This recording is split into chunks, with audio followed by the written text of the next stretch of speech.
na mba ọ na-agba ịchụ nje HIV ya bụ Human Immunodeficiency Virus HIV ọsọ kweru na steeti a. Ụlọ ọrụ na-ahụ maka mgbochi ọya AIDS na Anambra steeti bụ Ansaka adọnyegoro otu United Nations Program on HIV/AIDS UNAIDS ukwu ka wee lụkọ ọlụ ọnụ banyere nke a.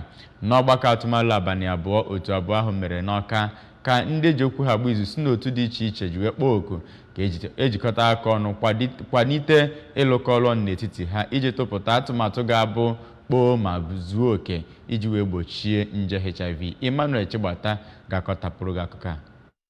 Ya bụ mmemme nyere ohere ijiri nebanye anya n'ihu na ọrịa obilinajaọcha belatara. N'okwu ya ka kọmishọna na-ahụ maka ahụike na steeti a bụ dọkịnta Afamobidike kọwara na ebidogo ikesa akụrụngwa eji enene ọrịa obilinajaọcha bụ nke ruru 84,000 bụ nke ga-enye ndị mmadụ aka inene arụ ha banyere ya bụ ọrịa. N'okwu ya onye isi Ansaka Maazị John Bosco Ementa kọwapụtara atụmatụ ya bụ ụlọọrụ ma gwa ndị mmadụ ka ha na-enene onwe ha arụ ghara ị na-asọ ndị bụ ya bụ ọrịa nsọ. N'okwu ya ka direktọ na-ahụ maka Public Health na Ministry na-ahụ maka ahụike bụ dọkịnta Afam Aneme kọwapụtara usoro esiri egbochi ya bụ ọya. N'itinye ọnụ ya na ya bụ okwu, onye na-anọchite UNAIDS na steeti ya bụ dọkịnta Adanosike kọwapụtara na ekwesịghị ka a na-asọ ndị bụ ya bụ ọrịa maọbụ na-akpachapụ ha n'akụkụ ma kọwaa mkpa ọ dị ịfụ na ya bụ ọnọdụ na-eweturu ya ndị na-enye aka n'ịfụ na ya bụ ọrịa belatara dịka Achieving Health Nigeria Initiative (ANI), UNAIDS, Network of People Living with HIV/AIDS na Nigeria, AIDS Healthcare Foundation (AHF) nakwa Local Action Committee on AIDS (LACA) bụ ndị sonyere na ya bụ mmemme n'ịfụ na ya bụ ọnọdụ belatara. Site